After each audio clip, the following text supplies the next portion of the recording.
कहानी की शुरुआत में हम एक आदमी को देखते हैं जो घर लौटते ही दरवाजा खोलता है।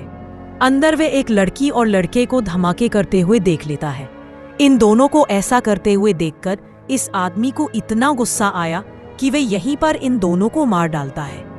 आखिर यह आदमी कौन है और उसने ऐसा क्यों किया, ये हम लोग मूवी में आगे देखेंगे। तो चलिए इस मूवी को शुरू करते हैं। इस कहानी की शुरुआत एक सुनसान रेगिस्तान से होती है, जहां दूर दूर तक ना तो कोई घर है और ना ही कोई इंसान। तभी हमें इस वीराने में एक घर दिखाई देता है। यही घर रघु का है, जो रेलवे में एक गेटमैन है और जिसका काम ट्रेनों को हरी झंडी दिखाना होता है। इस पटरी से दिन में सिर्फ 3 ट्रेनें गुजरती है और रघु को उनकी टाइमिंग अच्छी तरह पता है। वह पिछले 10 साल से यही काम कर रहा है। इतने सालों से उसने ना तो किसी इंसान को देखा और ना ही किसी से बात कि एक दिन जब रघु ट्रेन को हरी झंडी दिखा रहा था, तभी उसकी नजर एक लड़की पर पड़ी जो ट्रेन से कूद चुकी थी। वह बुरी तरह घायल और बेहोश थी। रघु उसे कंधे पर उठाकर अपने घर ले आया। रघु के लिए यह किसी चमत्कार से कम नहीं था, क्योंकि 10 साल बाद उसमें किसी इंसान को देखा था। वह लड़की को छूने ही वाला था कि अचानक वह होश में आ गई और डर कर पीछे हट गई। उसने अपना नाम चैताली बताया। रघु ने समझाया, तुम ट्रेन से गिर गई थी, इसलिए तुम्हें घर ले आया। बाहर धूप में तुम्हारी हालत बिगड़ सकती थी। लेकिन रघु ने पूछा, तुम गिरी कैसे? चैताली ने बताया, वह अपने पति के साथ सफर कर रही थी। जब वह ट्रेन के टॉयलेट की तरफ गई तो वहां 2 लोग लड़ रहे थे। बीच बचाव करते ही उन्होंने उसे धक्का दे दिया और वह नीचे गिर गई। मेरे पति मुझे ढूंढ रहे होंगे, शायद यहां तक भी आ जाए। मुझे उनसे मिलना है, रघु ने समझाया। यहां दूर दूर तक ना तो कोई घर है और ना ही कोई साधन। अगर तुम्हारे पति आएंगे तो यही पहुंचेंगे, इसलिए तुम्हें यही रुकना चाहिए। लेकिन चैताली उसकी बात नहीं मानती और अकेले ही निकल पड़ती है। चैताली काफी दूर तक चलती है, लेकिन सचमुच यहाँ कहीं कोई घर नहीं था। चैताली की हालत खराब हो गई। इसके बाद रघु ने उसे फिर से उठाया और घर ले आया। रघु ने उसके घायल पैरों पर मरहम लगाया और कहा, अपने पति को यहीं आने दो। लेकिन चैताली को उस पर भरोसा नहीं था। आखिर कोई अनजान आदमी और उसके साथ रात बिताना। चैताली को डर था कि अगर रात में रघु ने कुछ कर दिया तो जैसे तैसे तो वह सो गई, लेकिन बार बार उठकर उसे देखती रही। रघु फर्श पर सो रहा था। रघु को यह बात मालूम चल गई कि चैताली उसकी वजह से नहीं सो पा रही है, इसलिए वह खुद ही बाहर चला गया। सुबह होते ही रघु अपनी रोजमर्रा की दिनचर्या में लग गया।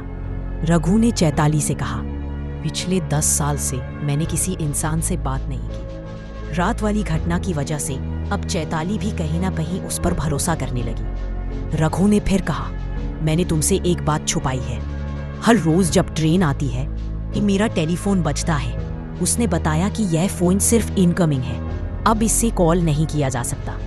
रघु ने कहा, अगली बार जब फोन बजेगा मैं उन्हें तुम्हारे बारे में बता दूंगा, ताकि तुम्हारा पति तुम्हें ढूंढ सके। कुछ देर बाद फोन बजा भी। रघु बात करने ही वाला था कि अचानक चैताली ने कॉल काट दिया। रघु हैरान हो गया।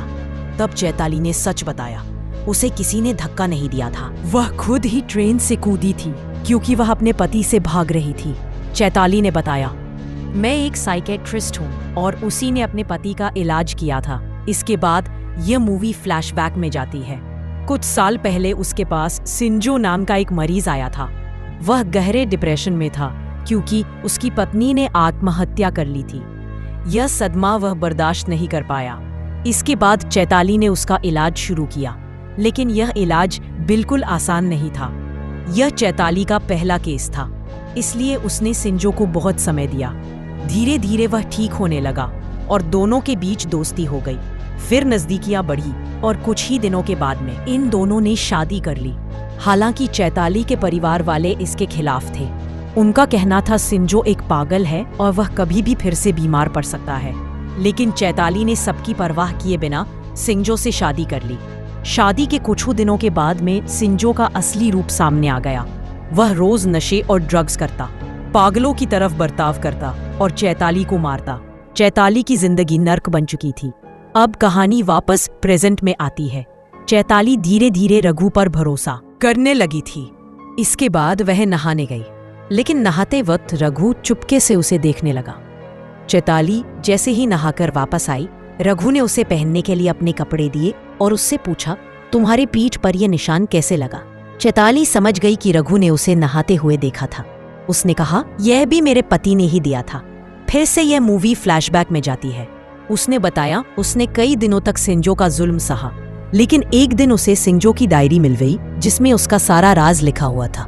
डायरी पढ़कर चैताली को यह सच पता चला कि सिंजो की पत्नी ने आत्महत्या नहीं की थी, बल्कि सिंजो ने ही उसे मारा था। इसके अलावे उसने अस्पताल में एक नर्स को भी मारा था। तभी सिंजो आ गया और चैताली को डायरी पढ़ते हुए पकड़ लिया। उसने उसे बहुत पीटा और पुलिस से बचने के लिए ट्रेन में उसे कहीं ले जाने लगा। इसके बाद मजबूरन चैताली को ट्रेन से कूदना पड़ा। अब यह कहानी प्रेजेंट में आती है। चैताली ने रघु को अपनी पूरी कहानी सुना दी। सब सुनने के बाद रघु बोला, तुम्हारी और मेरी कहानी एक जैसी है। मेरा भी कोई नहीं है, हम दोनों यहाँ साथ रह सकते हैं। लेकिन चैताली को उसकी बात समझ में नहीं आई। इसी बीच ट्रेन का टाइम हुआ तो रघु हरी झंडी दिखाने चला गया। उधर चैताली ने उसका हाथ बटाना शुरू किया। खाना बनाया, कमरे की सफाई की। तभी सफाई करते वक्त उसे कुछ ऐसा मिला कि वह हैरान रह गई। सफाई करते हुए चैताली को अखबार की कुछ कटिंग्स मिली। उसमें लिखा था, एक शख्स 4 लोगों की हत्या कर फरार हो गया। तभी उसे सच पता चला कि रघु ने असली गेटमैन की पहचान चुराई है। यह जानकर चैताली चाकू लेकर उसकी तरफ बढ़ी, लेकिन रघु शांत रहा और बोला, डरने की जरूरत नहीं है, मैं तुम्हें सब सच बताता हूँ। फिर कहानी फ्लैशबैक में जाती है। रघु ने बताया, उसकी माँ ने उसके लिए एक लड़की पसंद की थी। जब रघु उस लड़की से मिलने गया तब रघु को भी वह लड़की बहुत पसंद आई। कुछ दिनों बाद उनकी शादी हो गई। शादी के कुछ समय बाद रघु की पत्नी अपने कजन को घर बुला लेती है ताकि खेती के काम में वह मदद कर सके। फिर रघु पिता बना और कुछ सालों में उसके 2 बच्चे हो गए। एक दिन उसकी पत्नी बोली, हमें और बच्चे नहीं चाहिए, इसलिए तुम नसबंदी करा लो।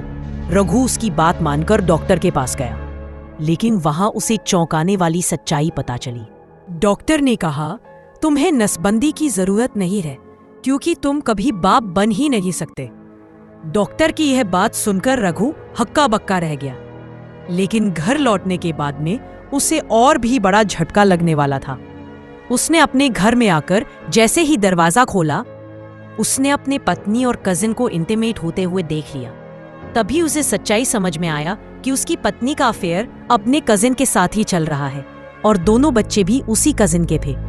मतलब रघु के पास में ना तो परिवार था और ना ही अपना खून। यह सदमा इतना बड़ा था कि रघु गुस्से में आकर चारों को मार देता है।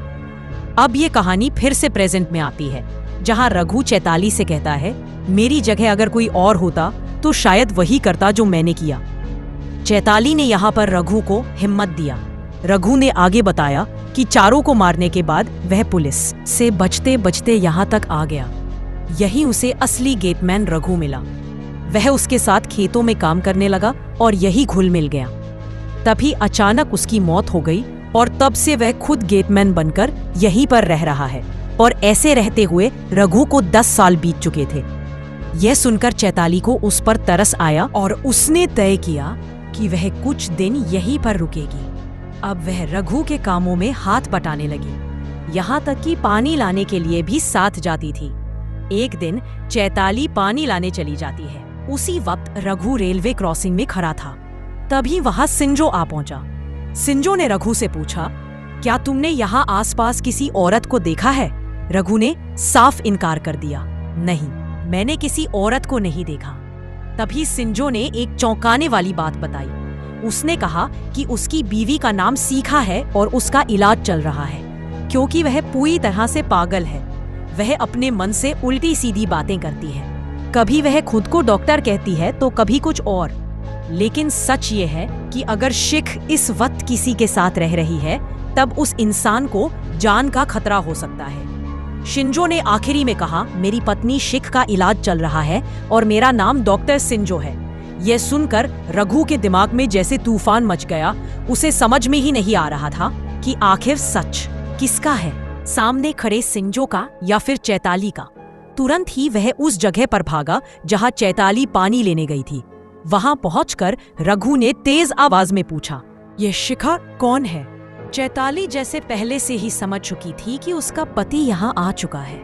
उसने रघु को शांत करने की कोशिश की और कहा, शिख वही औरत है जिसे मेरा पति अपनी पत्नी कहता है, लेकिन सच्चाई यह है कि वह अब इस दुनिया में नहीं है क्योंकि मेरे पति ने उसे मार दिया। चैताली ने घबराई आवाज में कहा, जैसे तुम्हें उसने मनाया है वैसे ही वह सबको अपने झांसे में ले लेता है। अगर मैं उसके पास गई तो वह मुझे मार देगा। रघु उसकी आंखों में देख रहा था, लेकिन उसके दिल में अब भी शक की परतें थी और शायद चैताली भी यह समझ चुकी थी। इसीलिए उसने धीरे से कहा, एक काम करते हैं कि हम पुलिस को बुला लेते हैं। लेकिन रघु अचानक भनक उठा, नहीं, पुलिस यहाँ कभी नहीं आएगी क्योंकि मैं खुद एक भगोड़ा कातिल हूँ। इसके बाद ये दोनों चुपचाप घर वापस लौटते हैं। वहीं दूसरी ओर सिंजो पहले से इंतजार कर रहा था। जैसे ही वह सामने आए, उसने बिना वक्त गवाए चैताली का हाथ पकड़ लिया और जबरदस्ती उसे साथ खींचने लगा। चैताली जाते जाते रघु से बोली, मैं तो बस तुम्हारे साथ रहना चाहती थी, पर तुमने मुझे नहीं समझा। इसके बाद रघु ने सिंजो से कहा, तुम तो अपनी बीवी को मार दोगे, बेहतर है उसे मुझे दे दो। लेकिन तभी अचानक चैताली ने सिंजो पर वार कर दिया और वह बुरी तरह जख्मी होकर गिर पड़ा। चैताली रघु से बोली, तुम्हें मुझ पर भरोसा ही नहीं। यह सुनकर रघु गुस्से में सिंजो को मार डालता है। दफनाते वक्त सिंजो के जेब में हॉस्पिटल की स्लिप मिलती है, जिस पर लिखा था डॉक्टर सिंजो और पेशेंट शिख यानी असली साइको चैताली थी, जिसका नाम शिख है। तभी अचानक शिख रघु को ही मारने की कोशिश करती है, लेकिन रघु ने ही चैताली को मार डाला। फिर असली सच सामने आता है कि असली साइको रघु है। उसने अपनी पुरानी प्रेमिका, उसके पति और बच्चों और यहाँ तक कि असली रघु गेटमैन को भी मार डाला था, और सबसे बड़ा खूंखार वही था। असल में सिंजो कोई साइको नहीं था, वो तो एक डॉक्टर था जिसका इलाज करते करते सिंजो ने उससे शादी कर ली। लेकिन उसकी हालत बिगड़ती गई और आखिरकार वो ट्रेन से कूद पड़ी और इस तरह वो रघु तक पहुंची। और इसी के साथ हमारी यह कहानी यहीं पर खत्म हो जाती है।